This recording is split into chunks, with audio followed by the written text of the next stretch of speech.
Okay,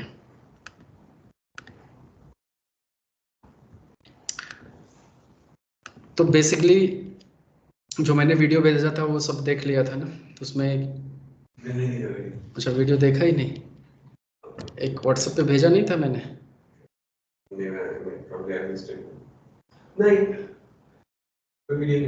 okay ठीक है, कोई नहीं। आपने मुझे स्पेसिफिकली भेजा था? नहीं, जनरली क्या होता है कि क्लास का प्री कंडीशन होता है कि उसमें आपको पता रहता है, बेसिकली उसमें मैंने आपको बताया हुआ है कि क्या क्या कोर्सेज हैं, क्यों कर रहे हैं। आपने उसके बाद ऐड किया होगा मे बी, ठीक है। है। तो बेसिकली जिसको नहीं पता कि कौन सा कोर्स क्या क्या होता है, सेलेनियम कैसे काम करता है, राइट, तो वो सब बेसिक ओवरव्यू मैंने दिया है, राइट। तो आज का अपना कुछ टॉपिक्स है, जैसे क्या क्या होता है, क्या क्या मैं करूँगा वो बता देता हूँ कि स्पेशली ऑटोमेशन टेस्टिंग होती क्या है, राइट, टूल्स कौन कौन से हैं मार्केट में, राइट। इसके बाद फिर हम शॉर्टलिस्ट करेंगे टूल्स को, और एक टूल्स की क्या करेंगे, इंस्टॉलेशन पूरा का पूरा सेटअप करेंगे, ठीक है। तो 3 चीज़ों पे हमें फोकस करना है आज। तो सबसे पहले बात करते हैं कि ऑटोमेशन टेस्टिंग होती क्या है। तो ये तो सबको पता है, क्योंकि जिसको भी ऑटोमेशन ज्वाइन करना है उसका मेन मोटिव ही यही है, क्योंकि मैनुअल टेस्टिंग में अब जॉब रही नहीं, या तो जॉब तो है मैनुअल टेस्टिंग में, लेकिन आजकल कंपनी को चाहिए रजनीकांत कि ऑटोमेशन का बंदा हायर होगा, वो मैनुअल ऑटोमेशन दोनों करेगा। क्योंकि होगा क्या कि एजाइल में हम काम करते हैं इन स्प्रिंट ऑटोमेशन, तो साथ के साथ हमें मैनुअल प्लस ऑटोमेशन दोनों करना पड़ता है एक ही बंदे को, तो जिसलिए हमें ऑटोमेशन तो आनी चाहिए। अब ऑटोमेशन टेस्टिंग होती क्या है, basically testing is done by human being, that mechanism is known as manual testing. Testing is done by machine, that is called automation testing. क्योंकि ऑटो वर्ड का मतलब ही हो गया मशीन, ऑटो का मतलब क्या हो गया, मशीन। तो अगर मशीन कोई टेस्टिंग परफॉर्म कर रही है तो वो हमारा क्या हो गया, ऑटोमेशन टेस्टिंग स्पेशली, राइट। तो जिसको भी बैकग्राउंड नॉलेज नहीं भी होगा ऑटोमेशन टेस्टिंग का, कोई बात नहीं, तो उसके लिए मेरे पास अलग से वीडियोस है जो बेसिक बताएगा, राइट। तो ऑटोमेशन टेस्टिंग में जो टूल्स हैं बहुत ज़्यादा जो फेमस है आज के डेट में, जैसे हो गया सेलेनियम, राइट, सेलेनियम हो गया, साइप्रेस हो गया, इसके बाद प्ले राइट हो गया। तो ये जो मेजर ओपन सोर्स हैं, मतलब ये सब फ्री के टूल हैं, तो हम बेसिकली फोकस करेंगे ओपन सोर्स टेक्नोलॉजीज पे जो फ्री के चीज़ें हैं। तो ये सब चीज़ें बहुत पॉपुलर है। तो सेलेनियम जो है versus Cypress versus play right, right. तो इनमें से जो सबसे ज़्यादा आज के डेट में कंपटीशन है वो है सेलेनियम विद प्ले राइट। अब उसका रीज़न है साइप्रेस क्यों नहीं है। तो साइप्रेस का एक ड्रॉबैक ये है कि ये सिर्फ और सिर्फ एक ही लैंग्वेज, मतलब जावा स्क्रिप्ट और टाइप स्क्रिप्ट में ही काम करता है, राइट। और इसके पास मल्टीपल चॉइसेस नहीं है। जबकि सेलेनियम का पॉपुलर होने का रीज़न ये है, तो सेलेनियम की ऑफिशियल वेबसाइट पे चलते हैं, फिर वहाँ से आपको दिखाते हैं। तो सेलेनियम की ऑफिशियल वेबसाइट है selenium.dev। तो यहाँ पे सेलेनियम की डेफिनेशन क्या है कि selenium automates browser, that's it. मतलब जो भी चीज़ें ब्राउजर पे ओपन होती है सेलेनियम उसको ऑटोमेट कर सकता है, और फ्यूचर यही है, हर चीज़ ब्राउजर पे ही खुलने वाली है, राइट। तो इसलिए हम सारे की सारी ऑटोमेशन कहाँ पे कर सकते हैं, सेलेनियम के थ्रू, राइट। अब सेलेनियम जो होता है वो पॉपुलर क्यों है उसके बारे में समझते हैं। तो सेलेनियम जो होता है वो मल्टीपल प्रोग्रामिंग लैंग्वेज को सपोर्ट करता है। तो देखा जाए तो यहाँ पे डॉटनेट में काम कर सकते हैं सेलेनियम के साथ, मतलब सी शार्प लैंग्वेज यूज़ कर सकते हैं, रूबी यूज़ कर सकते हैं, जावा, पाइथन और जावा स्क्रिप्ट। तो ये बेसिकली 5 मेजर लैंग्वेज को सपोर्ट करता है। इनमें से अगर आपको कोई भी एक लैंग्वेज आती है तो आप किसी भी एप्लीकेशन की ऑटोमेशन कर सकते हो। तो इंडस्ट्री में कुछ मिथ है जिनको पहले हमें समझना पड़ेगा, कि जैसे अगर मान लो एप्लीकेशन आपका डॉटनेट में बना है तो लोग प्रेफर करते हैं कि हमें सेलेनियम विद डॉटनेट का बंदा चाहिए, राइट।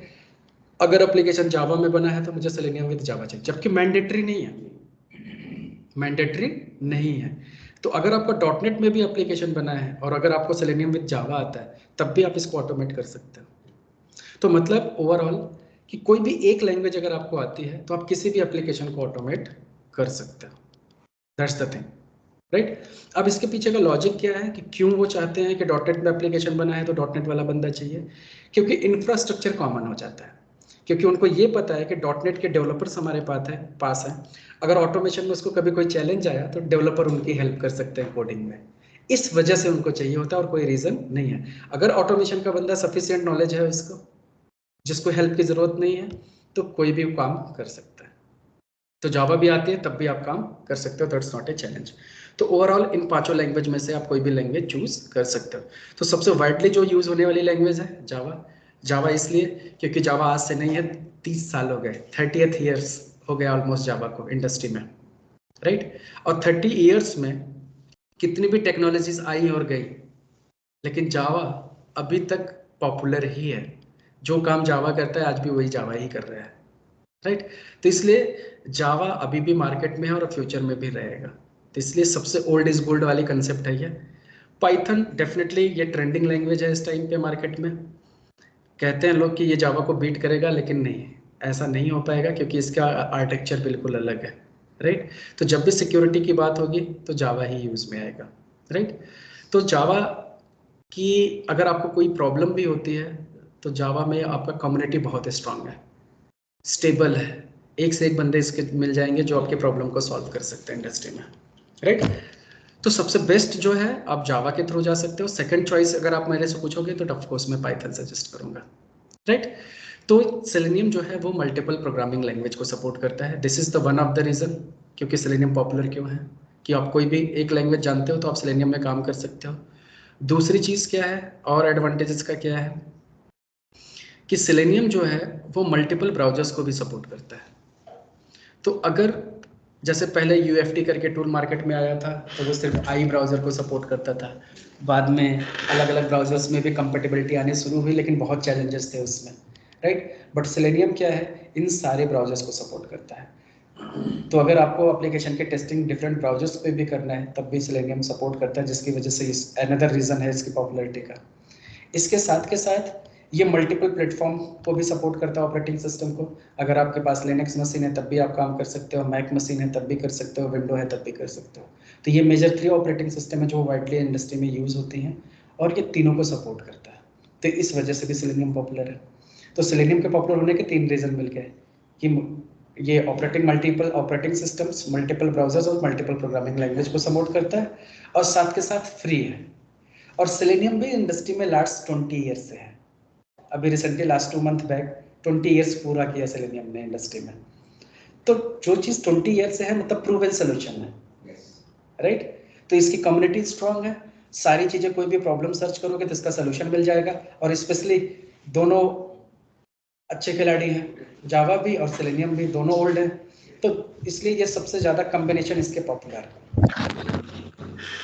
ओके, तो ये हुआ कंसेप्ट आपका इसका, क्यों ये पॉपुलर है। Another thing now let's talk about कि सेलेनियम के अंदर बेसिकली अगर यहाँ पे जाके देखो, वापस से मैं आता हूँ होम पे, तो इसके अंदर 3 कंपोनेंट होते हैं। तो पहले सेलेनियम के अंदर 4 कंपोनेंट होते थे, लेकिन अब सेलेनियम के अंदर सिंपली 3 कंपोनेंट्स होते हैं। अब इनके बारे में समझो। एक हो गया सेलेनियम वेब ड्राइवर। तो एक्चुअल में जो हम काम करने जा रहे हैं अभी सीखेंगे पूरा, ये पूरा का पूरा कंसेप्ट वेब ड्राइवर का ही होगा। तो हम ये जो लाइब्रेरी होगी वेब ड्राइवर की वही एक्चुअल सेलेनियम है। तो आज के डेट में सेलेनियम बोले तो वेब ड्राइवर बोले तो सेलेनियम, या सेलेनियम वेब ड्राइवर बोलो, सिंपल कंसेप्ट। तो यही चीज़ हमें पूरा इंटायर कोर्स में पढ़ना है। और ये है एक IDE। तो IDE का मतलब it is nothing but A browser का प्लगइन है जहाँ से स्क्रिप्ट को हम रिकॉर्ड कर सकते हैं। लेकिन ये इंडस्ट्री में यूज़ नहीं होता क्योंकि अब इंडस्ट्री बहुत आगे जा चुकी है, तो रिकॉर्डिंग के टूल्स काम के नहीं है क्योंकि कस्टमाइज करना मुश्किल हो जाता है, राइट। तो फायदा नहीं है उसका। सिंपल के लिए क्यों, तो उसके लिए ईजी है। और एक तीसरा कंपोनेंट आता है सेलेनियम ग्रिड, और इसको तब हम यूज़ करते हैं जब हमें पैरेलल एग्जीक्यूशन करना हो। कि जैसे सपोज करो कि हमने 1000 टेस्ट केसेस ऑटोमेट किए और 1000 टेस्ट केसेस को अगर हमें एग्जीक्यूट करना है तो लेट से 24 घंटे अगर लग रहे हैं एक ब्राउज़र पे, तो ऐसा हो सकता है कि हमें डिफरेंट ब्राउजर्स पे करने हैं, डिफरेंट ब्राउजर के साथ डिफरेंट ऑपरेटिंग सिस्टम पे भी करने हो, डिफरेंट मोबाइल ब्राउजर्स पे भी करने हो। तो अगर 5 कॉम्बिनेशन पे हमें टेस्ट करना है तो हमें 5 दिन लग जाएंगे। तो अगर हमें सेम डे ही 5 कॉम्बिनेशन पे करना है तो then we can use the Selenium grid. तो ये पैरेलली 5 मशीन पे ट्रिगर होगा और साथ के साथ पैरेलल एग्जीक्यूशन हो जाएगा। हम 5 दिन के बजाय 1 दिन में ही सारा काम निपटा देंगे। तो ये इसका एडिशनल एडवांटेज है। तो ये ग्रिड जो होगा ये बेसिकली कॉन्फ़िगरेशन है। तो जब हम सेलेनियम वेब ड्राइवर में सारी स्क्रिप्ट्स बना लेंगे तो ग्रिड के थ्रू उसको हम डिस्ट्रीब्यूट करके मल्टीपल मशीन्स पे रन करेंगे। तो this is the concept of grid. तो ये हो गया पूरा का पूरा सेलेनियम कैसे चलता है, राइट। तो ये सारी चीज़ें अब इसमें हम बात करेंगे, आगे चल के पढ़ना है जो वो वेब ड्राइवर, राइट। तो यहाँ तक आपको दो कंसेप्ट क्लियर हो गया कि बेसिकली टूल्स कौन सा यूज़ करना है। अब प्ले राइट के बारे में भी बात करें तो प्ले राइट भी यही करता है। तो प्ले राइट जो बनाया गया ये माइक्रोसॉफ्ट का टूल है और गूगल और सेलेनियम के पीछे काम कर रहा है गूगल, राइट। तो दोनों इसलिए अभी इसका माइक्रोसॉफ्ट की बैकिंग है तो ये भी स्ट्रॉन्ग टूल है। तो प्ले राइट भी आया पिक्चर में क्यों? सेलेनियम के अंदर जो ड्रॉबैक्स थे उसको इसने ऑब्जर्व किया और उसको ओवरकम करके टूल लॉन्च कर दिया। अब प्ले राइट का भी एडवांटेज ये है कि ये भी मल्टीपल प्रोग्रामिंग लैंग्वेज को सपोर्ट करता है। मतलब आपको जावा स्क्रिप्ट या पाइथन सी शार्प किसी में काम करना है तब भी प्ले राइट काम करेगा। प्ले राइट भी सारे ब्राउजर को सपोर्ट करता है, प्ले राइट भी सारे ऑपरेटिंग सिस्टम को सपोर्ट करता है, तो हर चीज ये करता है। तो इसलिए equivalent to Selenium feature wise. सिर्फ डिफरेंस है अगर आज के डेट में तो ये नया है, बस सिर्फ ये नया है, दैट्स इट। अब जैसे कंसेप्ट के वाइज समझो तो इंडस्ट्री में थिंकिंग लोगों का क्या है, क्योंकि इंडस्ट्री में भी इंसान ही बैठे हुए हैं। अगर आज भी हमें एक कार लेने हो, एक एग्जांपल के लिए, तो ईवी बहुत चल रही है, हमें पता है EV environment friendly eco friendly है, लेकिन चार्जिंग स्टेशन हर जगह ना होने की वजह से लोग प्रेफर कम कर रहे हैं। विद इन ए सिटी के लिए लोग सोचते हैं कि चलो ऑफिस जाना है तो ईवी ले सकते हैं, राइट। तो इस वजह से उसको चूज कर रहे हैं। लेकिन अगर फिर भी 100 बंदों में से सर्वे किया जाए अगले 10 ईयर्स के प्लान के हिसाब से, तो लोग प्रेफर क्या करेंगे? वही सीएनजी पेट्रोल यही सब गाड़ियां यूज करने की कोशिश करेंगे, राइट। तो बहुत रेयर में आप ईवी यूज करोगे, हालांकि फीचर जानते हुए भी कि अच्छा है लेकिन हर जगह नहीं चल सकता।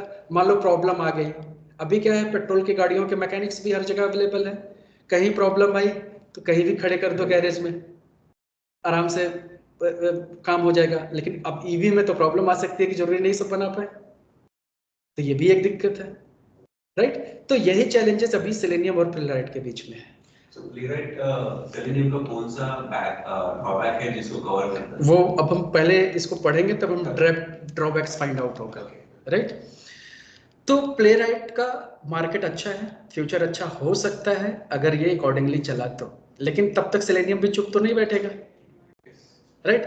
तो ये भी कुछ ना कुछ तो हर महीने इस पे काम हो रहा है, हर महीने इसके रिलीजेस आ रही हैं, तो इसके अंदर जो प्रॉब्लम्स हैं जो प्लेराइट हैंडल कर रहा है, अगर वो सेलेनियम ने अपने प्रॉब्लम्स को फिक्स कर लिया तब तो इसको कोई नहीं छेड़ पाएगा फिर भी, सिंपल है।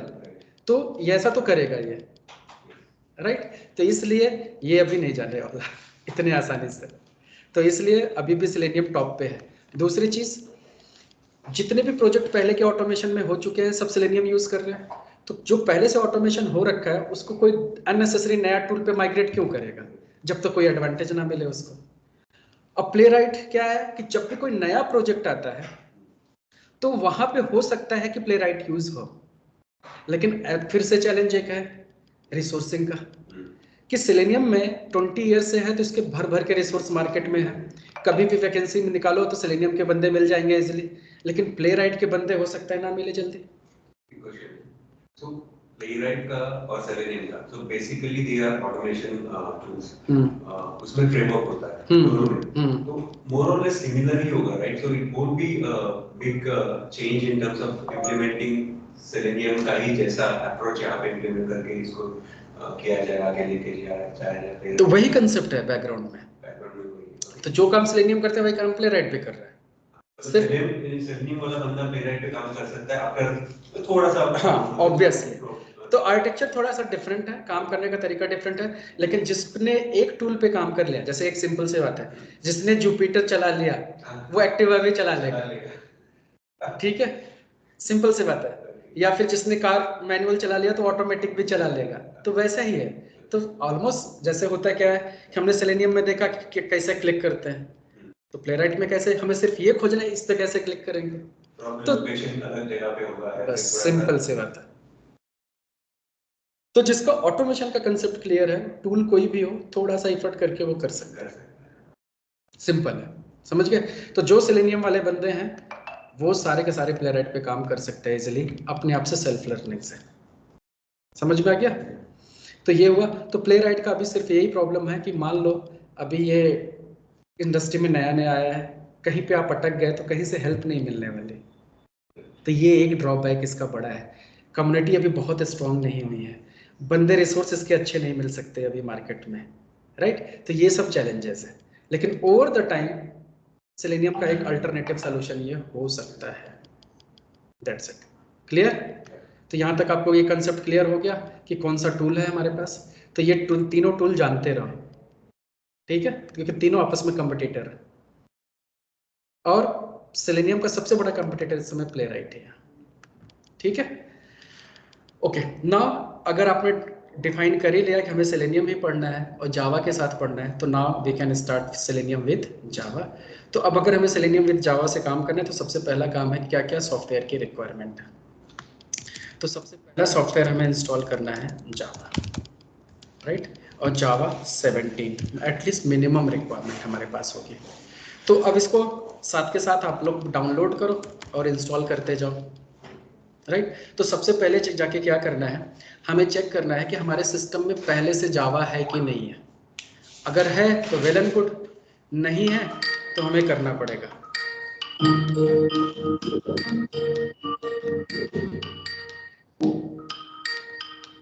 ठीक है, तो जावा अगर हमारे सिस्टम में है तो वेल एंड गुड, नहीं है तो हमें इंस्टॉल करना पड़ेगा। या तो अगर आपके पास पुराना वर्जन भी है, किसी के पास जावा 11 वगैरह, तब भी उसको अनइंस्टॉल करके इंस्टॉल करो। तो बेसिकली जिसके पास पुराना जावा है वो हटाएगा सिस्टम से कंप्लीटली। अब अनइंस्टॉल करने के लिए कंट्रोल पैनल में जाना है और जावा को अनइंस्टॉल करना है, फिर नए वर्जन जावा 17 को हमें इंस्टॉल करना है। तो अब इंस्टॉलेशन के लिए पहले तो अनइंस्टॉल करो, उसके बाद अगर आपको चेक करना है कि जावा 17 है कि नहीं आपके सिस्टम में, तो कैसे चेक कर सकते हैं। तो सबसे पहले सी ड्राइव में जाओ, सी ड्राइव में जाने के बाद आप जाओ प्रोग्राम फाइल्स में, प्रोग्राम फाइल्स के अंदर जावा का फोल्डर है, उसके अंदर जाओ और यहाँ पे आपको JDK 17 अगर दिखता है तो मतलब 17 आपके पास है, या जो भी जावा आपका इंस्टॉल्ड होगा वो जावा का वर्जन दिखेगा। और अगर प्रोग्राम फाइल्स के अंदर जावा का फोल्डर नहीं है तो मतलब आपके सिस्टम में जावा नहीं है। 21 है तो चलेगा, जिसके पास 21 है मतलब 17 के हायर वर्जन चाहिए अपने को बस, ठीक है। तो ये हो गया। अब मान लो जिसके पास नहीं है वो क्या करेगा, तो जावा डाउनलोड कहाँ से होगा उसको मैं बताता हूँ।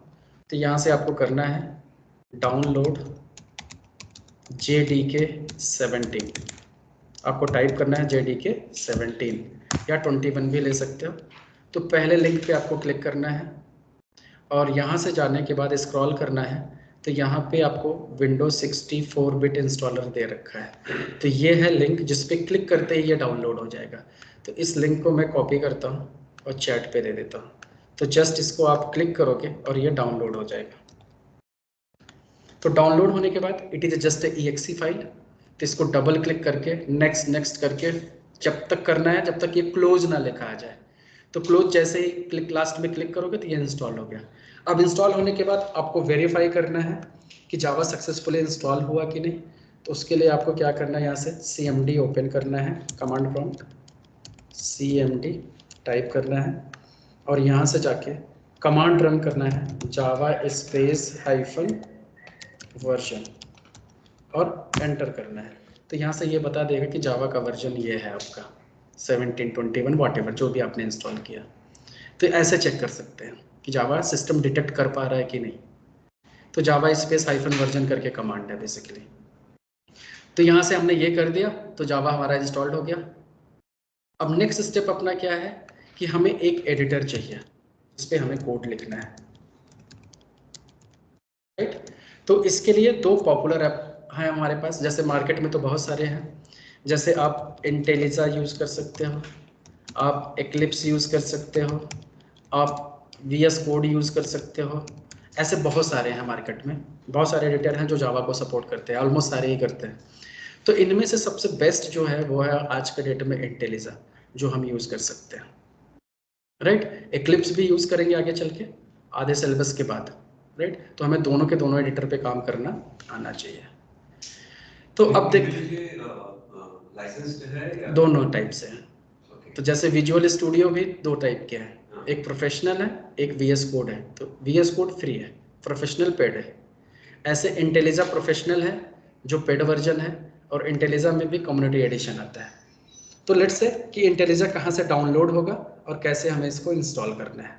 तो इसके लिए आपको क्या करना है, सर्च करना है डाउनलोड इंटेलिजा। डाउनलोड इंटेलिजा सर्च करना है। सर्च करने के बाद डाउनलोड इंटेलिजा आइडिया करके पहला लिंक है, इस पर क्लिक करना है। तो जैसे आप यहाँ पे क्लिक करोगे तो ये जो सामने दिख रहा है, let me close this, IntelliJ IDEA for ultimate, ये पेड वर्जन है। तो इसमें क्या है, IDE for professional development in Java and Kotlin. तो ये हमें नहीं चाहिए। इसके नीचे स्क्रॉल करो तो यहाँ पे हमें दिख रहा है नीचे इंटेलिजा कम्युनिटी एडिशन, राइट। तो ये कम्युनिटी एडिशन जो है ये फ्री है, तो हमें इसी को डाउनलोड करना है। तो डाउनलोड करने के लिए क्या करना पड़ेगा, ये ड्रॉप डाउन दिख रहा है, इस ड्रॉप डाउन पे जाना है, ऐसे ओपन करना है और EXE पे ऐसे क्लिक कर देना है। जैसे ही EXE पे आप क्लिक करोगे ये डाउनलोड होना स्टार्ट हो जाएगा। लेट्स सी, देखो डाउनलोड स्टार्ट हो गया। तो इसको मुझे स्टॉप करना है। तो आप लोग सब लोग डाउनलोड कर लो क्योंकि इंस्टॉल भी करना है साथ के साथ। डाउनलोड हो गया, अच्छा ठीक है। तो इसको भी इंस्टॉल करने का सिंपल सा तरीका है, EXE फाइल पे डबल क्लिक करके नेक्स्ट नेक्स्ट करके फिनिश कर देना है, तो ये भी इंस्टॉल हो जाएगा।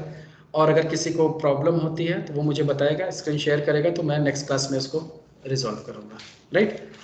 तो ये दो चीज़ें हमने इंस्टॉल कर लिया। तो हमारे पास जावा हो गया और इंटेलिजा हो गया।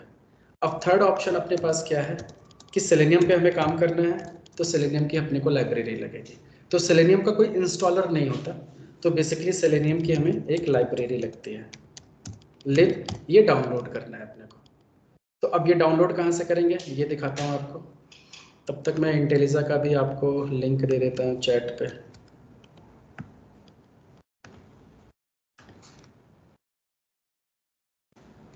ओके, नाउ अब सेलेनियम की लाइब्रेरी डाउनलोड करना है, तो इसके लिए भी आप क्या करो कि गूगल पे जाओ और सेलेनियम की ऑफिशियल वेबसाइट पे जाओ, selenium.dev। यहाँ पे गए और यहाँ से डाउनलोड लिंक पे जाओ और यहाँ से स्क्रॉल करो थोड़ा सा, तो यहाँ पे आपके पास ऑप्शन दिख रहा है लेटेस्ट स्टेबल वर्जन 4.31.0। तो जस्ट इस पर आप क्लिक करोगे तो ये भी डाउनलोड हो जाएगा, राइट। तो ये भी डाउनलोड हो गया। अब आप इसको जार को, क्योंकि ये जार फाइल बेसिकली इसका एक्सटेंशन क्या है, जार। तो जार का मतलब जैसे .var होता है, .zip होता है, तो वैसे ही ये क्या है, जावा की लाइब्रेरी है, उसको कंप्रेस किया गया है। तो कंप्रेस करके जार फाइल बना दिया गया है। तो इसको कहीं ऐसी जगह लोकेशन पे सेव करके रखो क्योंकि ये बार बार यूज में आएगा, तो इसको डाउनलोड में नहीं रहने देना है। तो आप क्या कर सकते हो, बेस्ट ऑप्शन कि सबसे छोटा पाथ बनाओ, जैसे C ड्राइव में जाओ और यहाँ पे एक फोल्डर बना लो, लेट्स से सॉफ्टवेयर्स करके या सेलेनियम सॉफ्टवेयर, बट स्पेस नहीं होना चाहिए। तो कोई भी फोल्डर बनाओ और उस फोल्डर में लाके इसको पेस्ट करके रख लो समथिंग। तो मैंने ऑलरेडी रखा हुआ है सर्टेन लोकेशन पे, तो इसलिए मुझे ज़रूरत नहीं है। नहीं तो ऐसे छोटा सा एक लोकेशन लो जिसमें जाके आप इस जार को कॉपी कर लो। तो दैट्स इट। तो यहाँ तक हमने ये सारी चीज़ें डाउनलोड कर लिया। अब हमें क्या करना है, इन तीनों का यूज़ करके कोई एप्लीकेशन उठाते हैं और जिस पे हम एक ऑपरेशन परफॉर्म करके देखते हैं कोड लिख के। तो कल मैं आपको एक एप्लीकेशन भी इंस्टॉल करवाऊंगा, राइट। बट तब तक के लिए, जब तक ये सेटअप नहीं बन जाता सबका, तब तक वो हम नहीं करेंगे। तो पहले ये सेटअप बनाना है और एक कॉमन एप्लीकेशन कोई भी एक जस्ट आप ट्राई करने के लिए हमें करना है, राइट। तो सबसे पहले अब मैं स्टेप बताता हूँ क्या करना है। तो सबसे पहले हमें क्या करना होगा, इंटेलिजा ओपन करना होगा। तो मेरे पास इंटेलिजा है, तो मैंने यहाँ पे डबल क्लिक करके ओपन करता हूँ। बट ये डबल क्लिक करके ओपन करोगे तो सबके पास अलग अलग सेटिंग ओपन होगा, क्योंकि ये डिपेंड करता है कि किसने यूज़ कर रखा है, किसने यूज़ नहीं कर रखा है, ठीक है। तो अगर जिसके पास डिफरेंट सेटिंग आती है तब भी मैं बताता हूँ क्या करना है। तो मैंने क्या किया, जस्ट डबल क्लिक किया, लेट इट बी ओपन।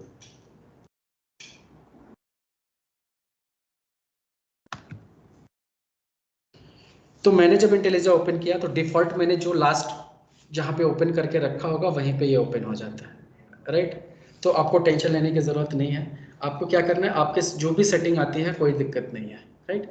तो आपको सिंपल सा ये डॉट पे जाना है, इस पर क्लिक करना है और यहाँ से फाइल में जाना है और फाइल में जाके न्यू प्रोजेक्ट बनाना है। तो अगर सबके पास ये ऑप्शन दिख रहा है तो ठीक है। तो फाइल में जाके न्यू प्रोजेक्ट पे क्लिक करना है। तो जैसे प्रोजेक्ट पे क्लिक करोगे तो ये विंडो आपके पास आ जाएगी एक। ओके, अब विंडो में भी आपके पास थीम अलग अलग है कि चाहे हो तो आप थीम अलग कर सकते हो, जैसे किसी का ब्लैक आएगा, किसी का कुछ आएगा, तो डोंट वरी, थीम बाद में देख लेंगे। तो यहाँ पे आपको अपना प्रोजेक्ट का नाम देना है, राइट। तो मैंने प्रोजेक्ट का नाम दे दिया, लेट्स से लर्न सेलेनियम, राइट। और प्रोजेक्ट के नेम में स्पेस नहीं देना है। और इसके बाद आपको ये प्रोजेक्ट सेव कहाँ करना है वो लोकेशन चूज कर लेना है। तो इसके लिए भी आप कोई फोल्डर बना लो और उस फोल्डर में जाके पाथ दे दो। तो मैं क्या करता हूँ यहाँ से, तो मेरे पास जितनी भी बैचेज हैं सबका ऑलमोस्ट सेम होता है स्ट्रक्चर। तो ये सेलेनियम क्या है, बैच है। तो यहाँ पे मैंने मार्च वीकेंड 25, तो मार्च वीकेंड 25 ये मैंने इसका लोकेशन ले लिया, ठीक है। तो इस लोकेशन पे मुझे कोड को सेव करना है। तो ये बोल रहा है कि पहले से तुम्हारे पास इस नेम से फोल्डर है, तो मैंने नाम दे दिया लर्न सेलेनियम 2, दैट्स इट। अब यहाँ से ये ऑप्शन पूछ रहा है कि नीचे वाला ऑप्शन कि इंटेलिजा, मैविन, ग्रेडल, तो हमें यहाँ से चूज़ करना है इंटेलिजा। तो फोकस किस पे रहना चाहिए, इंटेलिजा पे। तो बाय डिफ़ॉल्ट आपका इंटेलिजा पे ही रहा होगा, ठीक है। फिर इसके बाद ये नीचे 2 चेक बॉक्सेस होंगे, इसको अनचेक कर देना है। और यहाँ से आप देखोगे कि आपका जावा डिटेक्ट हो रहा है कि नहीं। तो अगर जावा आपका डिटेक्ट हो रहा है, जो भी वर्जन आपने इंस्टॉल किया, तो मतलब you are good to go कि इंटेलिजा जावा को डिटेक्ट कर पा रहा है। तो ये इतने का चीज़ें करनी है। तो यहाँ पे प्रोजेक्ट का नाम देना है विदाउट स्पेस। कहाँ पे ये प्रोजेक्ट सेव होगा, एक फोल्डर बना लो जिसमें ये लोकेशन पे जाएगा, राइट। और फिर इंटेलिजा जावा ये ले लिया और इनको अनचेक करके यहाँ से क्रिएट पे क्लिक करना है। तो दिस विंडो,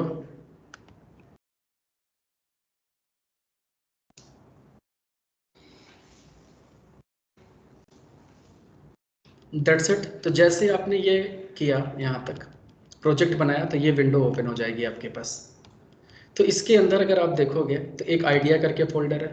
तो आइडिया का मतलब इंटेलिजा की अपनी लाइब्रेरी है ये, तो इससे हमें कोई मतलब नहीं है।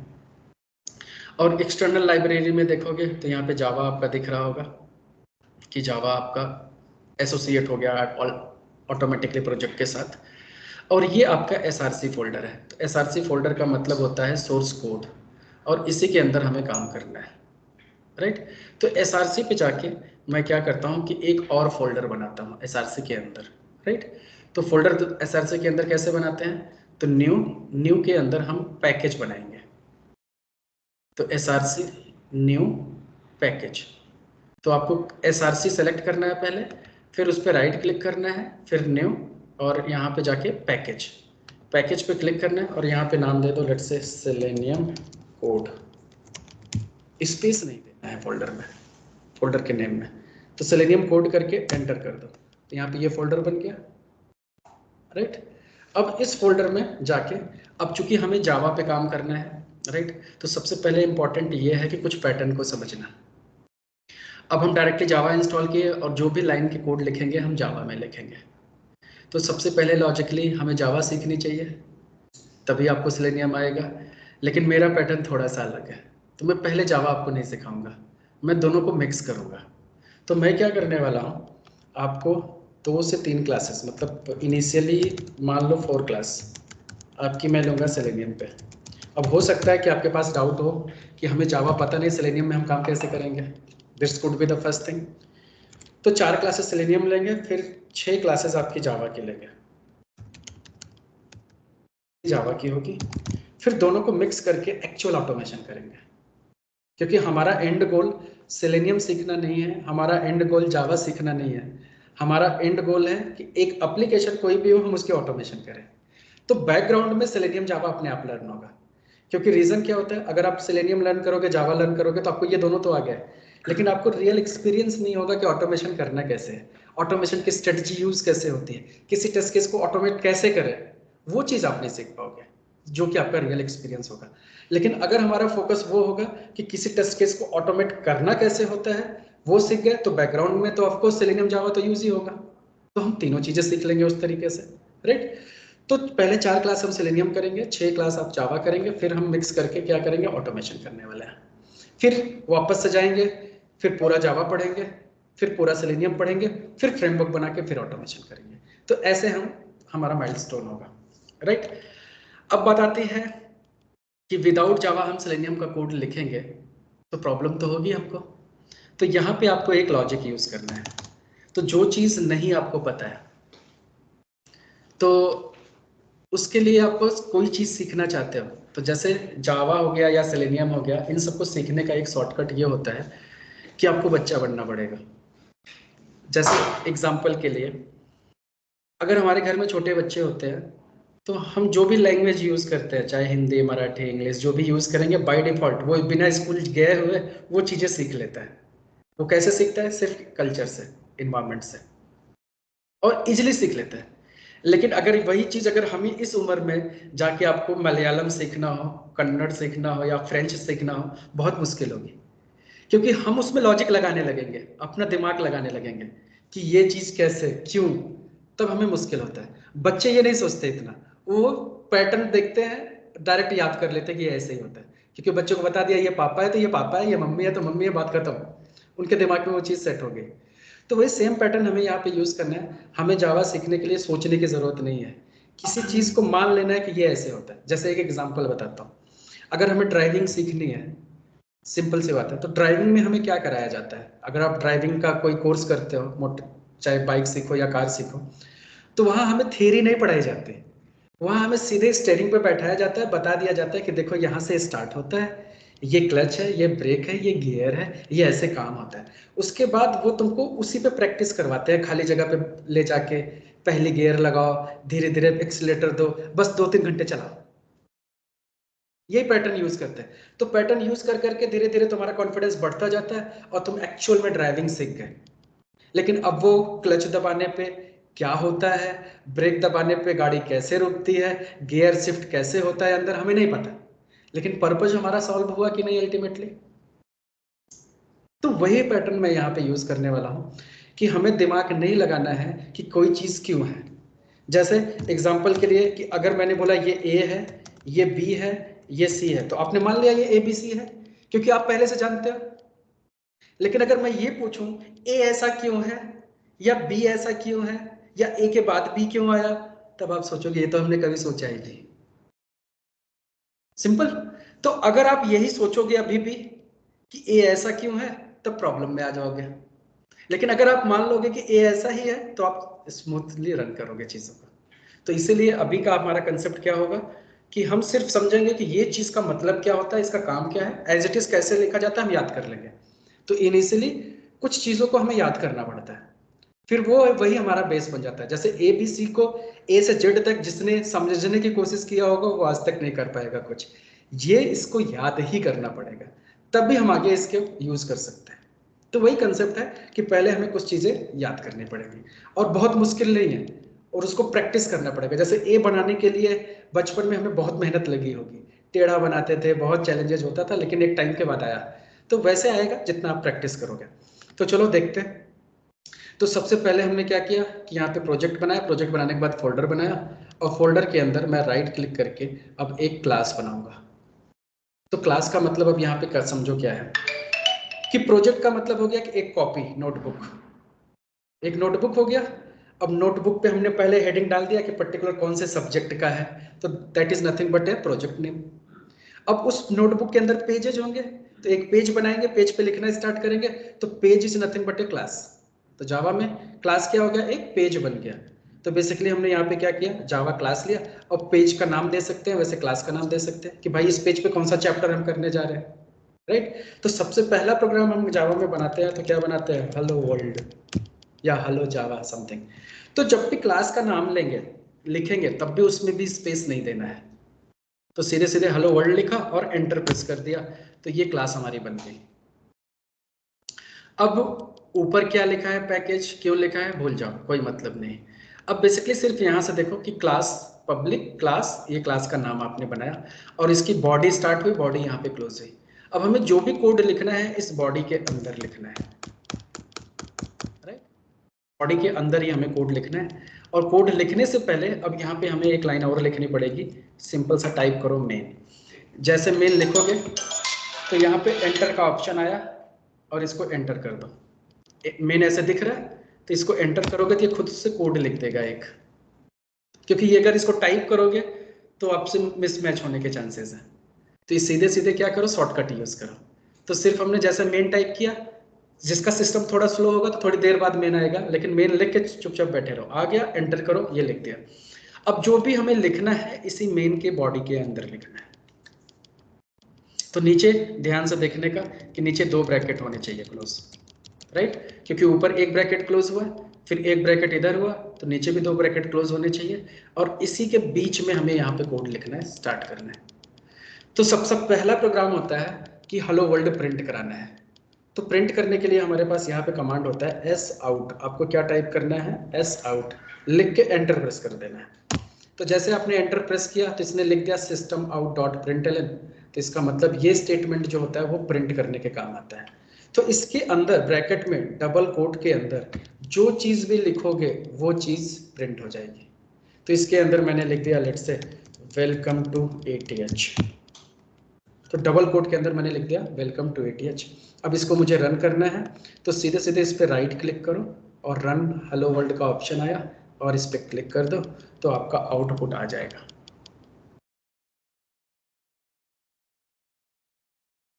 तो यहाँ से आउटपुट हमारा आ गया नीचे वेलकम टू ऑटोमेशन ATH लिखा हुआ।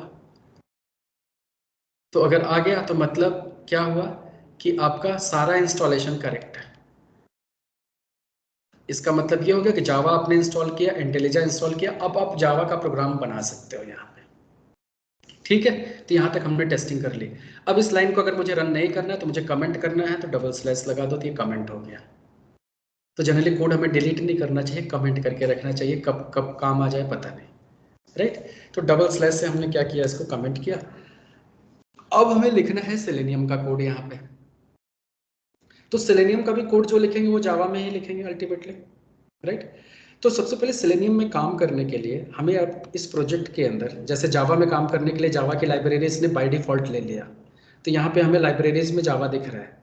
अब हमें सेलेनियम में काम करना है इस प्रोजेक्ट पे, तो सेलेनियम की लाइब्रेरी लगेगी, राइट। तो सेलेनियम की लाइब्रेरी लगेगी, तो जो हमने पहले डाउनलोड कर रखा है जार फाइल, उसको इस प्रोजेक्ट में लाके इंटीग्रेट करना पड़ेगा।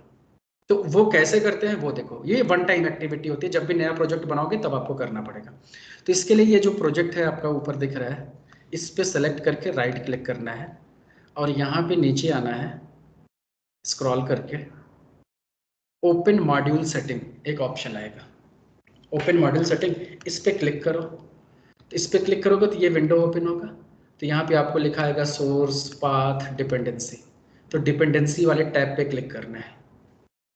अब डिपेंडेंसी टैब पे जैसे क्लिक किया, फिर यहाँ पे जावा दिख रहा होगा, फिर नीचे मॉड्यूल सोर्स दिख रहा है, तो मॉड्यूल सोर्स पे क्लिक करो और उसके बाद फिर यहाँ से प्लस आइकन है, प्लस पे क्लिक करो और यहाँ से जार का ऑप्शन आ रहा है, तो इस जार पे क्लिक कर दो।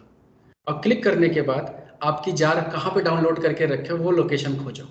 तो मेरे पास कहाँ पे है, लेट मी फाइंड। तो मैंने तो कहीं रखा था, लेट मी, इधर होगा सेलेनियम सॉफ्टवेयर में, मेरे पास ये सारे वर्जन्स हैं। तो लेट से मेरे पास ये वर्जन मिला 4.30, आपने शायद 3.1 रखा होगा, राइट। हाँ बस ठीक है, तो मेरा एक वर्जन पुराना है तो कोई फ़र्क नहीं पड़ता। तो यहाँ से मैंने इसको चूज़ किया और ओके कर दिया, तो यहाँ पे ये जार फाइल आ गई, राइट। अब यहाँ से हमें अप्लाई करना है और ओके कर देना है। फिर यहाँ पे लेफ्ट साइड में जाके देखेंगे प्रोजेक्ट में एक्सटर्नल लाइब्रेरीज में, तो जावा सेलेनियम दोनों दिखने लगे, तो मतलब सेलेनियम की लाइब्रेरी अब यहाँ पे आ गई है। अब हम सेलेनियम का कोड लिख सकते हैं। तो सेलेनियम का कोड लिखने के लिए सबसे पहले हमें करना क्या है, कुछ चीज़ें सोचते हैं और उसी को करते हैं। तो सबसे पहला काम क्या होता है कि अगर हमें कोई एप्लीकेशन ओपन करना है तो सबसे पहले हम क्या करते हैं, ब्राउज़र ओपन करते हैं, राइट। तो जैसे हमें क्रोम ओपन करना है तो सबसे पहला स्टेप क्या हुआ, क्रोम ओपन करना। क्रोम ओपन करके फिर हमें समथिंग जाके कोई यूआरएल ओपन करना पड़ता है। जैसे सपोज करो मैंने यूआरएल ओपन किया facebook.com, ये ऐसे हमें ओपन करना पड़ता है, यही काम हम करते हैं जनरली। तो अगर इसी काम को हमें करना है तो हम क्या करेंगे, हमारा पहला स्टेप क्या हो गया, लेट से मैं कमेंट करके लिखता हूँ, स्टेप 1 ओपन क्रोम ब्राउजर पहले हमें परफॉर्म करना है। अब इसके लिए कोड क्या है वो हमें लिखना पड़ेगा। अब ये कोड हमें याद करना पड़ेगा और सिंपल सा लिखो, देखो कैसे होता है। तो यहाँ पे आपको लिखना है वेब ड्राइवर, क्योंकि पहले ही मैंने बताया सेलेनियम बोले तो वेब ड्राइवर, तो हमें यहाँ पे लिखना है वेब ड्राइवर। अब जावा जो है वो केस सेंसिटिव है, जावा क्या है, केस सेंसिटिव लैंग्वेज है। तो वेब ड्राइवर जैसे हमने लिखा, राइट, तो W और D कैपिटल होना चाहिए, W और D कैपिटल होना चाहिए। तो वेब ड्राइवर लिखोगे, फिर इसके बाद स्पेस देके आपको लिखना है driver is equal to new, फिर यहाँ पे ऑप्शन आने लगेंगे जैसे क्रोम ड्राइवर। तो क्रोम ड्राइवर ऐसे लिखोगे तो क्रोम ड्राइवर का ऑप्शन आना दिखा, तो सेलेक्ट करके एंटर प्रेस कर दो और लास्ट में सेमीकोलन। अब अगर वेब ड्राइवर भी एंटर आपने प्रेस किया होता तो ये भी ऑटोमेटिकली ले लेता, लेकिन हमने एंटर नहीं प्रेस किया, तो हम यहाँ पे रेड आ रहा है तो यहाँ पे जाके कर्सर ले जाओगे तो इंपोर्ट का ऑप्शन आएगा, तो ये इंपोर्ट कर लेगा।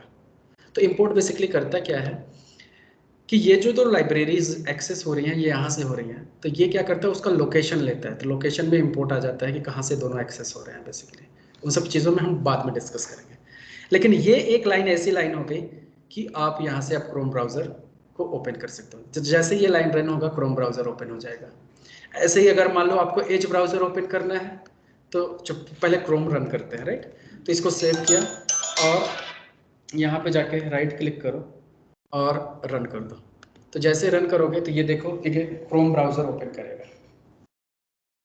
तो फर्स्ट टाइम ओपन होने में थोड़ा टाइम लेता है ये,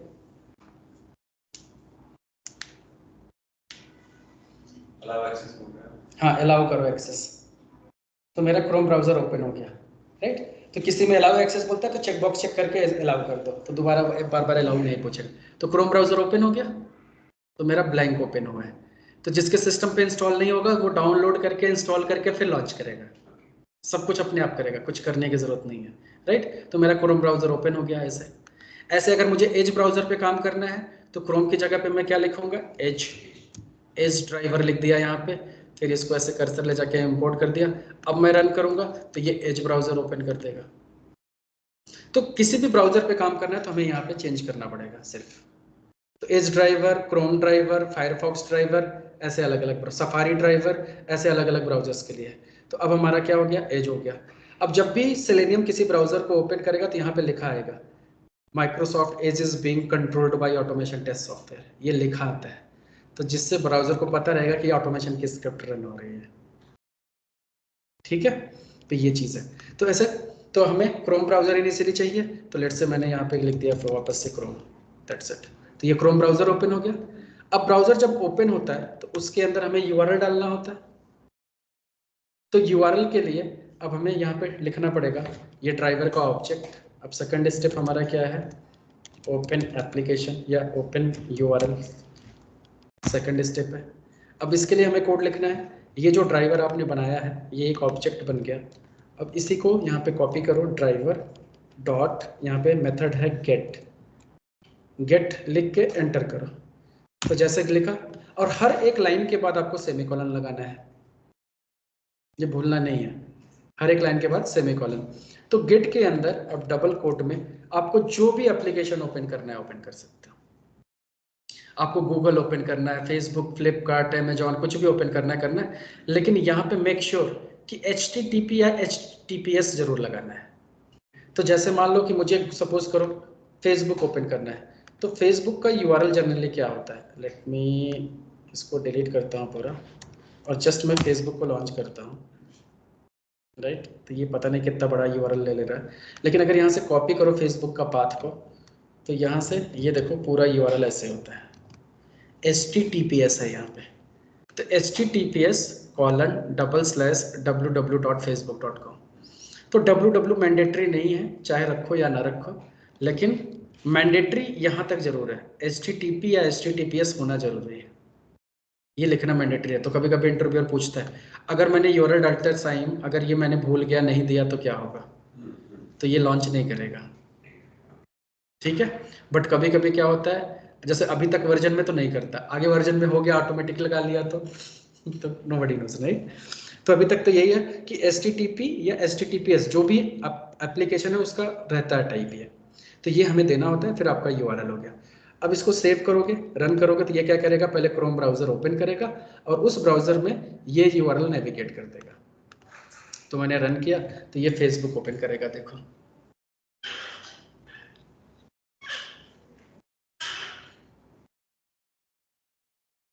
तो फेसबुक ओपन हो गया हमारा। 2 स्टेप हो गया। अब तीसरा स्टेप हमारा क्या है, इसके अंदर यूजर आईडी डालना है, इसके अंदर पासवर्ड डालना है, लॉगिन बटन पे क्लिक कराना है। अब ये काम हमें करना है। अब इसको करने के लिए सबसे पहले अपने को समझना पड़ेगा कि ऑटोमेशन टूल काम कैसे करता है। अगर इसका काम थोड़ा सा समझ में आए तो अपन हम समझ सकते हैं कि ये काम कैसे करेगा, क्योंकि ये मशीन है। मशीन कोई काम अपने आप से नहीं करेगी, हर मशीन को हमें बताना पड़ेगा कि एग्जैक्टली क्या करना है। जैसे मैंने यहाँ से कोड में बोला कि भाई तुम्हें क्रोम ब्राउजर ओपन करना है, तो क्रोम ब्राउजर इसने कैसे ओपन किया। फिर हमने बोला ये यूआरएल ओपन करना है, तो उसको हमने बताया तब इसने ओपन किया।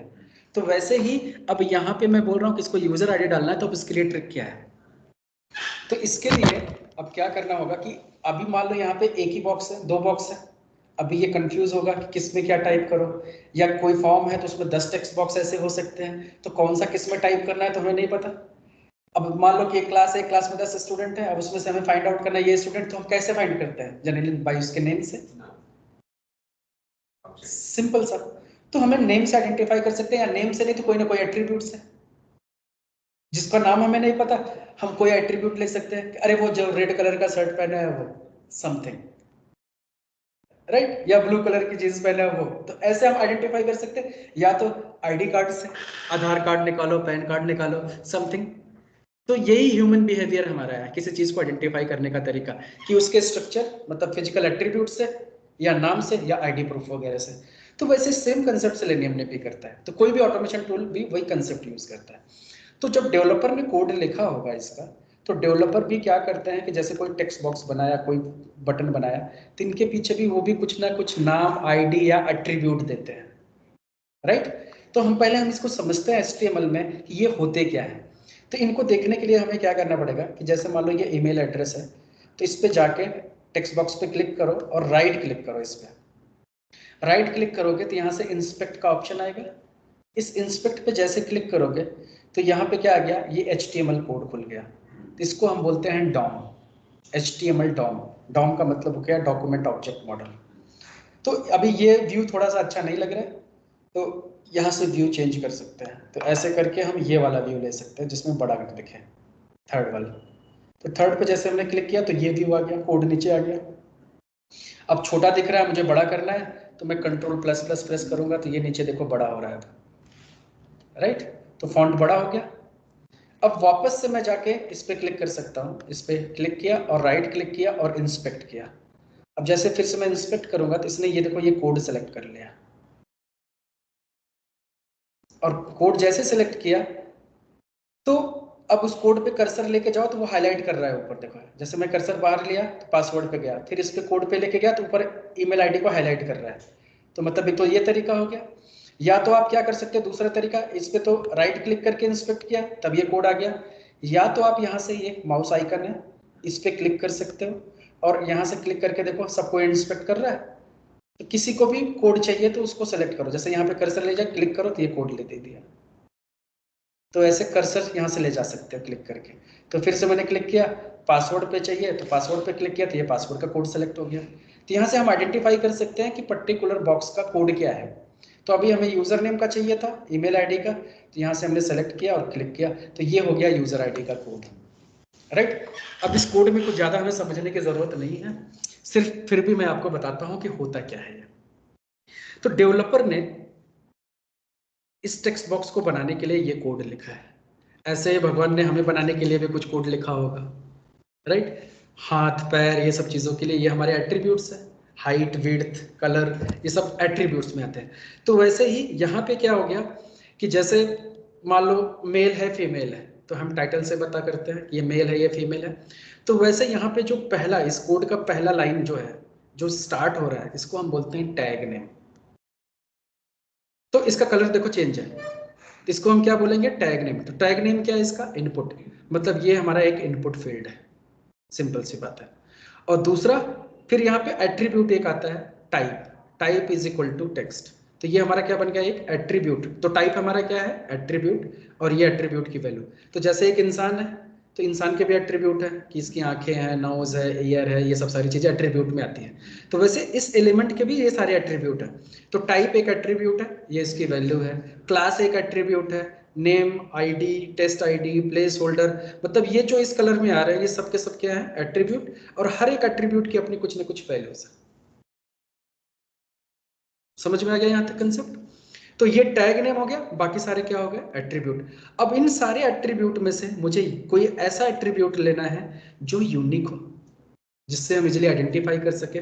तो सबसे पहले हम किसी इंसान को आइडेंटिफाई करते हैं तो नेम या आईडी ऐसी चीजें खोजते हैं। तो यहाँ पे भी हमें क्या मिल गया, name is equal to email करके एट्रीब्यूट दे रखा है। तो नेम क्या है, ईमेल। दैट्स इट, हमने एक एट्रीब्यूट मिल गया हमें ऐसा जिससे हम इसको आइडेंटिफाई कर सकते हैं। तो फिर हम जाके कोड में लिखेंगे अब इसको कैसे। अब अगले लाइन का है कि एंटर मेल आईडी। अब सपोज करो ये स्टेप हमें परफॉर्म करना है, तो यहाँ पे हम फिर से कोड लिखेंगे। ड्राइवर को बोलेंगे, क्योंकि हर काम अब ड्राइवर करेगा, क्योंकि हमने एक बार वेब ड्राइवर का ये ऑब्जेक्ट बना दिया, राइट। तो यही ड्राइवर अब हर जगह काम आएगा। तो अब हम ड्राइवर को लिखेंगे driver dot find element. Driver को बोलेंगे एलिमेंट को फाइंड करो। अब एलिमेंट क्या चीज होती है, तो इस पेज, ये क्या है, एक पेज है, तो इस पेज को हम वेब पेज भी बोलते हैं, मतलब एप्लीकेशन का पेज है ना, तो इसको हम वेब पेज भी बोलते हैं या पेज बोल सकते हैं। अब इस पेज पे जो भी चीजें दिख रही हैं, चाहे ये इमेज हो, टेक्स्ट हो, बटन हो, टेक्स्ट बॉक्स हो, लिंक हो, ये जितनी भी चीजें हैं ये सब अपने आप में क्या है, एक एलिमेंट है। तो चूंकि वेब पेज पे है तो इसको हम वेब एलिमेंट भी बोल सकते हैं। तो इनको चाहे एलिमेंट बोलो या चाहे वेब एलिमेंट बोलो, तो ये सारी चीजें पेज पे जो है उनको हम एलिमेंट बोलते हैं। तो अब ड्राइवर को हम क्या बोल रहे हैं यहाँ से कि एलिमेंट को फाइंड करो। तो यहाँ से हमने लिखा डॉट फाइंड एलिमेंट, दो ऑप्शन आ रहे हैं, तो हमें पहला ऑप्शन चूज करना है फाइंड एलिमेंट का। एंटर किया तो इसने लिख दिया फाइंड एलिमेंट। तो ड्राइवर को हमने बोला एलिमेंट को फाइंड करो इस पेज पे। कैसे फाइंड करना है, तो यहाँ पे ऊपर सजेशन दे रहा है बाई, तो बी वाई बाई डॉट। अब जैसे लगाओगे तो बहुत सारे ऑप्शन आएंगे। तो बाई के बाद हमें यहाँ पे लिखना है नेम स्मॉल लेटर में, तो बाई नेम ऊपर आ गया। अब हमने क्या किया, एंटर। बाई नेम से हमने एंटर कर दिया। अब डबल कोट के अंदर इस नेम के हमें पास करना है, क्या नाम था उसका, ईमेल। तो हमने यहाँ पे लिख दिया ईमेल। तो ये क्या करेगा, अब ड्राइवर इस एलिमेंट को फाइंड कर लिया यहां तक, तो एलिमेंट फाइंड कर लिया। अब फाइंड करने के बाद हमें क्या करना है, उसके अंदर कुछ टाइप कराना है, बेसिकली मेल आईडी को टाइप करना है। तो फिर हमें यहाँ पे क्या करना पड़ेगा, अब ये डबल ब्रैकेट बंद है, इसके बाद फिर से डॉट लगाना है। तो डॉट के बाद अब देखो आपके पास ऑप्शन दिख रहा है send, crease, click, clear, submit. तो हमें क्या करना है, टाइप करना है। तो टाइप करने के लिए यहाँ पे मेथड क्या यूज होता है, सेंड कीज। तो सेंड कीज का मतलब कीज हम सेंड कर रहे हैं, दैट्स इट।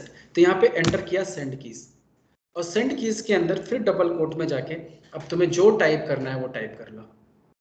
तो मुझे करना है मेल आईडी, तो मैंने बोल दिया कि लेट्स से admin@gmail.com। तो मैंने अपना मेल आईडी डाल दिया यहाँ पे, सिंपल कंसेप्ट।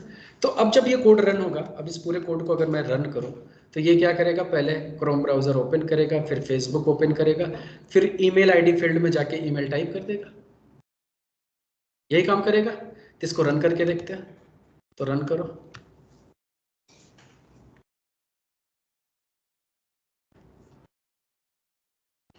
तो ब्राउजर ओपन हुआ और यहाँ पे ईमेल आईडी टाइप हो गया हमारा।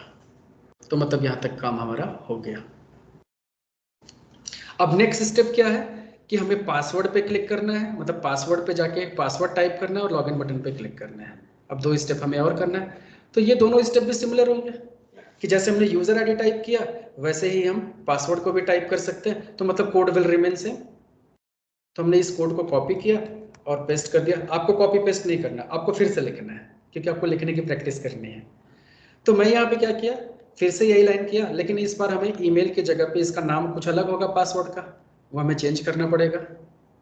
तो इसलिए मैं वापस से यहाँ पे जाऊँगा और इस बार पासवर्ड बॉक्स को इंस्पेक्ट करता हूँ और देखता हूँ इसका नाम क्या है। तो इसका नेम क्या है, पास। तो पासवर्ड को जब मैंने इंस्पेक्ट किया तो इसका नेम हमें क्या मिल गया, पास। तो यहाँ पे मैं जाके नेम की जगह पे जो ईमेल था यहाँ पे हमने पास दे दिया, और अब पासवर्ड जो भी आपका हो यहाँ पे पास कर दो। तो जैसे मेरा पासवर्ड है 1 2 3 4 5 समथिंग, तो ये एक लाइन अब जब रन होगी तो ये पासवर्ड फील्ड में जाके पासवर्ड को टाइप कर देगा। अब नेक्स्ट काम क्या है हमारा कि लॉगिन बटन पे क्लिक करना है। तो लॉगिन बटन पे क्लिक करने के लिए फिर से हम कोड लिखेंगे, driver dot find element by dot अब नेम। अब नेम जाके पहले उसका नेम हमें निकालना पड़ेगा।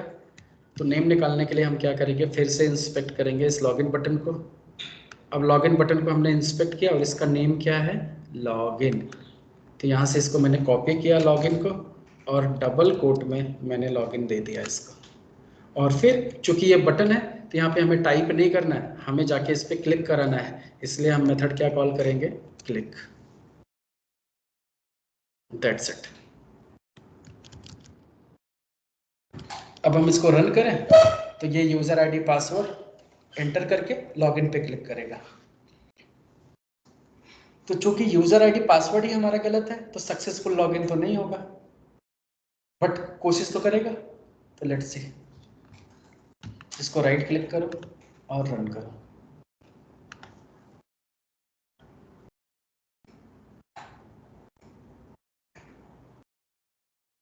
इसने ब्राउजर ओपन किया, अब यूजर आईडी पासवर्ड डाला और लॉगिन बटन पे क्लिक कर दिया।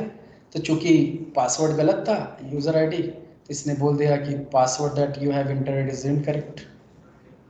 That's it. अब इसके बाद हमें क्या चाहिए कि ये ब्राउजर को मुझे क्लोज भी करना है ये काम करने के बाद। तो मैं यहाँ पे क्या लिखूंगा, अगला लाइन का कोड, ड्राइवर डॉट क्विट। तो ये ब्राउजर भी क्लोज कर देगा, लॉगिन करेगा ब्राउजर क्लोज कर देगा। अब चूंकि ये चीजें इतनी तेजी से होंगी कि आपको कभी दिखेगी भी नहीं करे क्या हो रहा है, राइट। तो अगर मैं रन करूं तो ये बहुत स्पीड से चलेगा।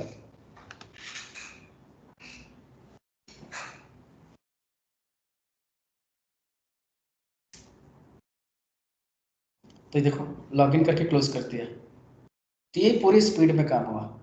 अब आपको क्या करना है, तो यहाँ तक कोड मैंने लिख दिया। अब अगर आपको चाहिए कि ये सारे लाइन का कोड कमेंट करना है, राइट, तो लेट्स से मैं इन सब कमेंट को हटाता हूँ। अब देखा जाए तो हमने ये लाइन का कोड रखा है।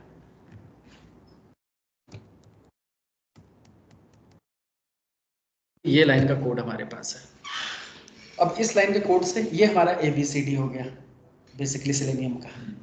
तो ब्राउजर लॉन्च करना है तो web driver driver is equal to new Chrome driver.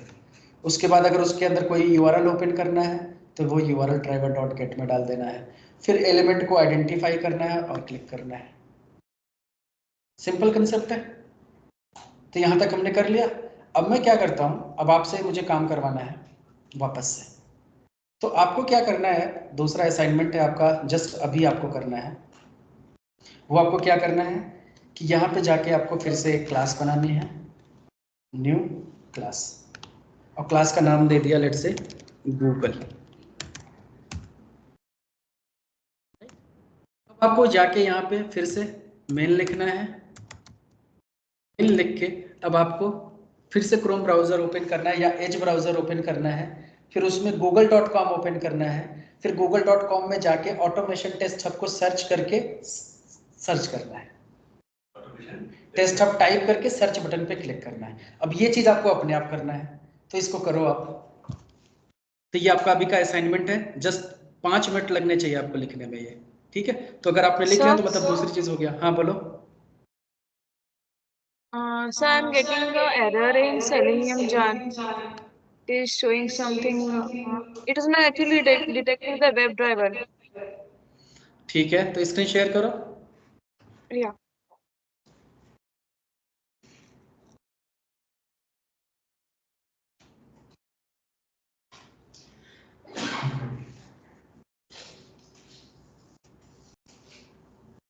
Sir visible है स्क्रीन? हाँ, तो तुमने एक मिस्टेक किया ना, तो सबसे पहले हमें, अच्छा मेन के अंदर है तो ठीक है, तो वेब ड्राइवर, अब स्पेस दो आगे,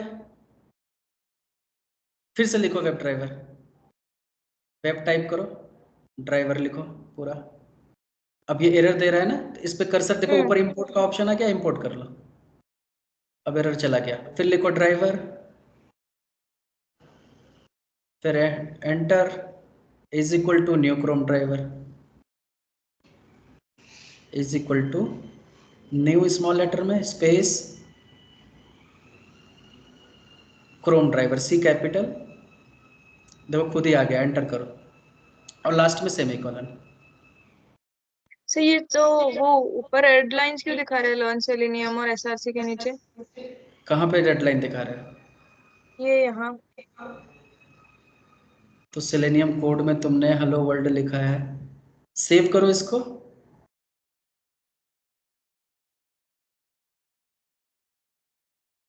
तो रुको रुको रुको रुको, wait wait wait wait wait, तो तुमने ऐसा क्या किया है, hello world dot Java file बनाई है, क्लास है एसआरसी के अंदर, और लाइब्रेरी तुमने सही तो है, कहाँ एरर है? अभी चला गया, थोड़ा सिस्टम तुम्हारा स्लो है। नहीं एरर नहीं है, राइट क्लिक करके रन करो इसको, राइट क्लिक करो रन करो। तुम्हारा सिस्टम थोड़ा स्लो होगा इसलिए वो थोड़ी देर बाद एरर जाता होगा। ओके। तो थोड़ा वेट किया करो, जस्ट वेट, रन होने दो, देखो सिस्टम स्लो है, लॉन्च हो गया ना ब्राउजर, तो काम कर रहा है। ओके तो ओके। google.com ओपन करो और उसमें कुछ सर्च टाइप करो।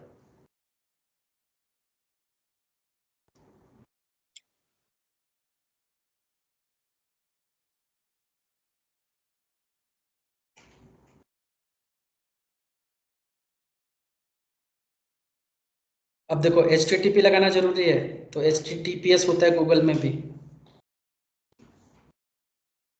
:/google.com। ठीक है, वहां से नहीं, वो सब कुछ नहीं, राइट क्लिक करके रन किया करो।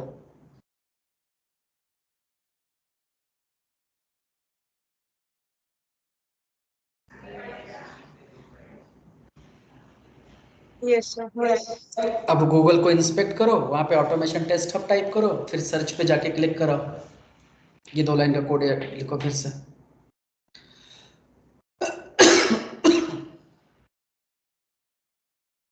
तो ये तो आपका यहाँ का क्लास का असाइनमेंट हो गया, जस्ट ये चेक करके देखना है, राइट। अब इसके बाद आपका असाइनमेंट क्या होगा नेक्स्ट, कि फेसबुक में आपको क्या करना है, अकाउंट क्रिएट करना है। पहले गूगल का पेज ओपन करना है, देन उसके बाद ऑटोमेशन टेस्ट हब क्या? हाँ, ऑटोमेशन टेस्ट हब उसमें टाइप करके सर्च करना है। ओके। सो उसके लिए हमें ये सर्च बार इंस्पेक्ट करना पड़ेगा ना? हाँ राइट, तो यहाँ पे जा रहा है सर्च। हाँ राइट क्लिक करके इंस्पेक्ट करो, ये हाँ। आया। तो इसमें देखो क्या आप एट्रीब्यूट ले सकते हो, सबसे पहले नेम देखो है कहीं पे, नेम आईडी कुछ भी,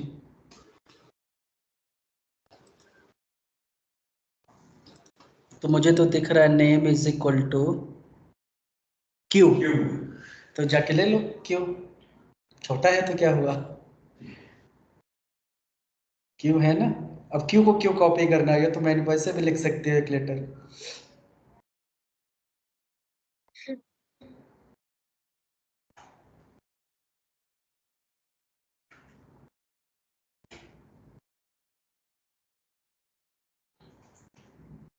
गेट नहीं लगेगा, फाइंड एलिमेंट लगेगा, यही चीजें प्रैक्टिस करके याद करनी है। पी कैपिटल बाई लिखो, by dot name double quote में क्यू, फिर आगे send keys, enter, automation test और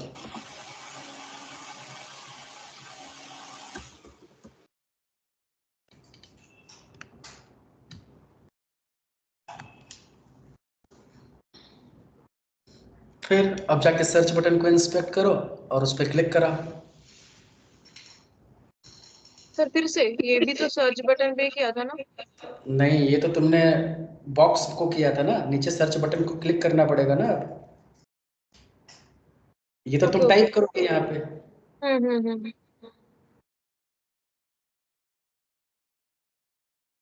अब नीचे से गूगल सर्च का बटन है, उस पर राइट क्लिक करो, इंस्पेक्ट करो। ये वाला ना? जाके देखो इसमें भी नेम वेम दे रखा है। हाँ, बटन ओके है, BTN ओके, BTN के। जाओ अगले लाइन का कोड लिखो।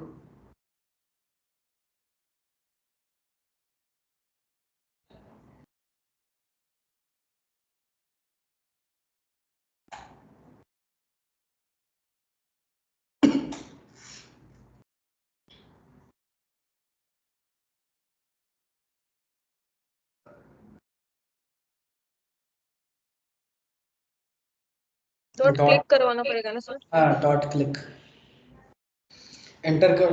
हाँ अब रन करके देखो क्लिक हो रहा है कि नहीं।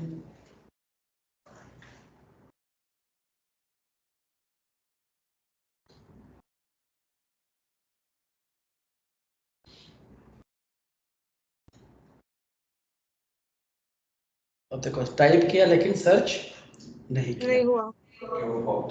क्योंकि नीचे लिस्ट आ गई ना तुम्हारा। लिस्ट आ गया तो वो क्लिक रिसीव नहीं कर पा रहा है, क्योंकि टाइप करते नीचे लिस्ट सजेशन में आ गया ना।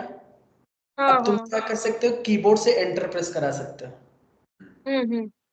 तो कीबोर्ड से अब एंटर प्रेस कराने के लिए तुम क्या करो, ये लाइन बटन क्लिक वाला जो है इसको कमेंट करो, और ऊपर की लाइन को कॉपी पेस्ट एक बार और करो। तो ये मैंने इसलिए दिया क्योंकि एक सिचुएशन देखो चेंज हो रही है आपके पास, तब क्या करोगे।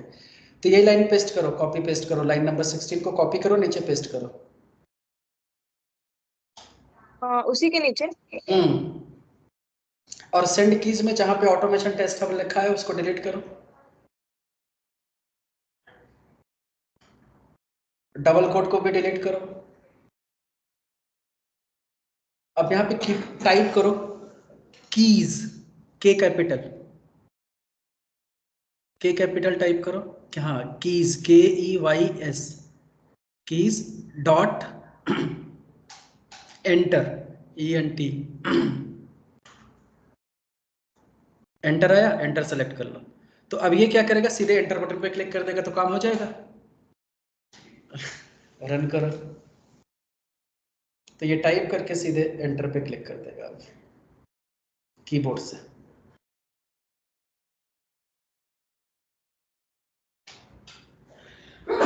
काम हो गया, सर्च हो गया ना। अब ये इसलिए आ रहा है I am not a robot, क्योंकि ये तुम रोबोट से काम करा रहे हो ना, इसलिए ये तुम्हें नोटिफिकेशन दे दिया। लेकिन सर्च किया ना तो ये हो यस गया। सर. तो ऐसे छोटी छोटी चीजें आएंगे हियर एंड देयर, हम उसको कैसे हैंडल करेंगे, यही सब हमारी लर्निंग है, ओके. राइट। तो आज आपका असाइनमेंट क्या है वो मैं दिखाता हूँ, जो आपको प्रैक्टिस करनी है। मैं फिर से स्क्रीन शेयर कर रहा हूँ, और आपको करना क्या है अब ये देखो।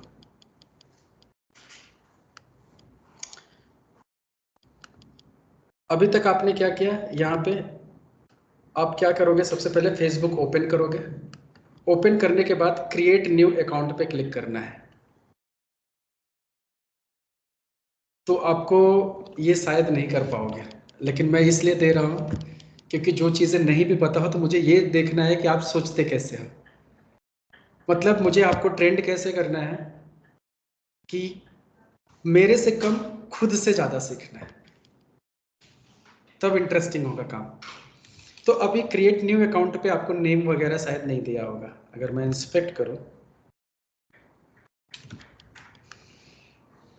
क्रिएट न्यू अकाउंट पे जाओ तो यहाँ पे देखोगे आपको नेम नहीं दे रखा है।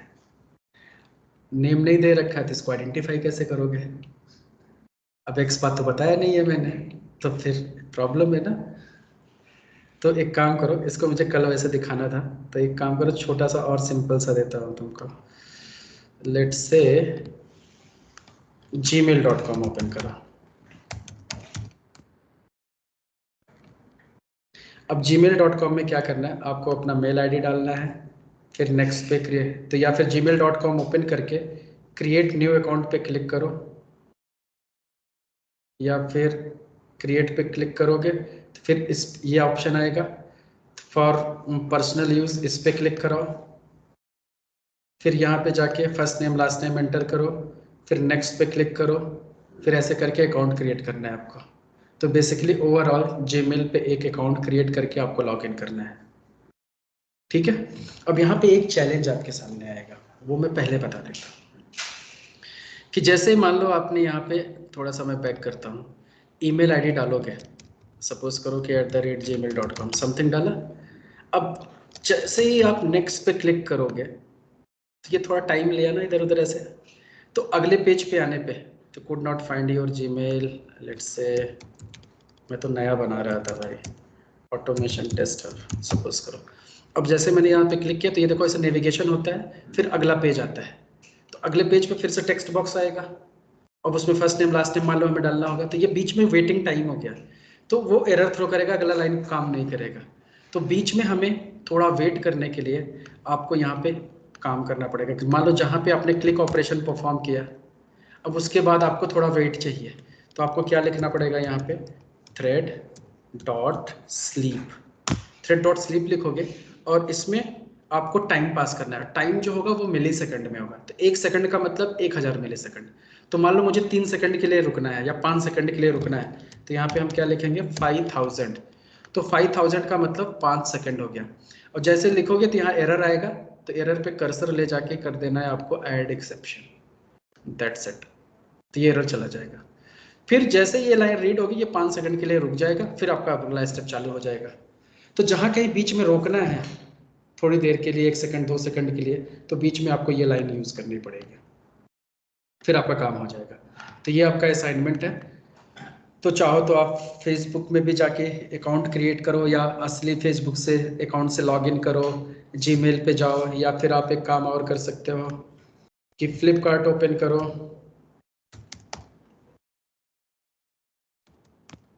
फ्लिपकार्ट पे जाओ और यहाँ पे जाके इस लॉगिन पे क्लिक करो।